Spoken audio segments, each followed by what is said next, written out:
you have a background in graphic arts and photography and tech, so I was wondering if you would tell us a little bit about your journey.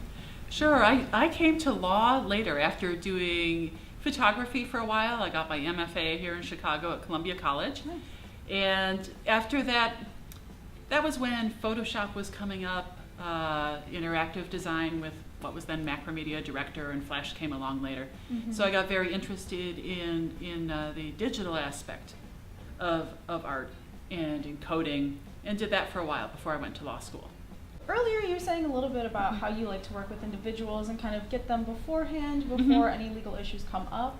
So I was wondering, a lot of our viewers are independent filmmakers, and many of them aren't even working on a micro budget. They're working on a nano budget, getting money from their family and friends, crowdfunding, using credit cards, things like that. So I was wondering if you have any tips for when should a person get an entertainment lawyer?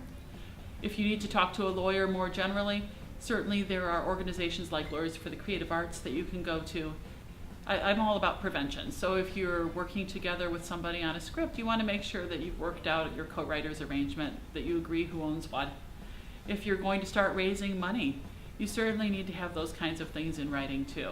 And there are many other things. You know, it's always better to have it in writing than not.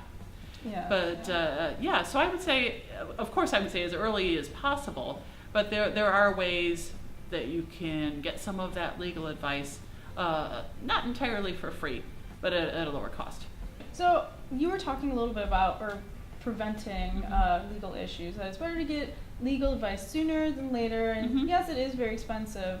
When would you say is it too late to get an entertainment lawyer? If you didn't take care of all your intellectual property issues early on, and you find something later that prevents maybe distribution, that would be the worst case scenario, that you've spent all this money and all this time to make a film and found out that you didn't have the rights to part of what you were using, or that they weren't secure enough that people would give you that final step in the funding to finish.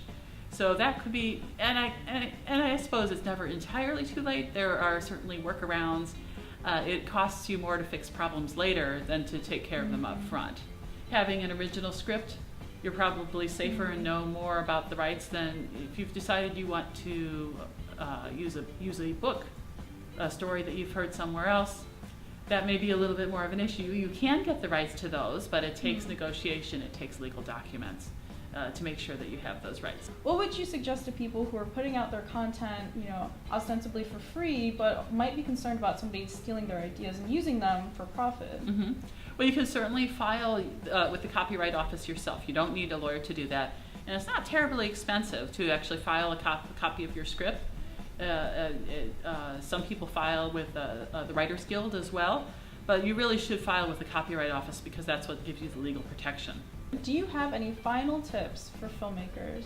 Even if you can't afford a lawyer yet, it's a good idea to have all of your agreements in writing so that there aren't misunderstandings later.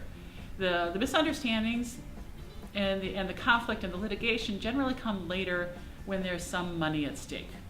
It can be if a film does badly and people don't get their money back, but also if a film does unexpectedly well, then people want more of their share of the pie, and they may have had a different idea about what they were owed.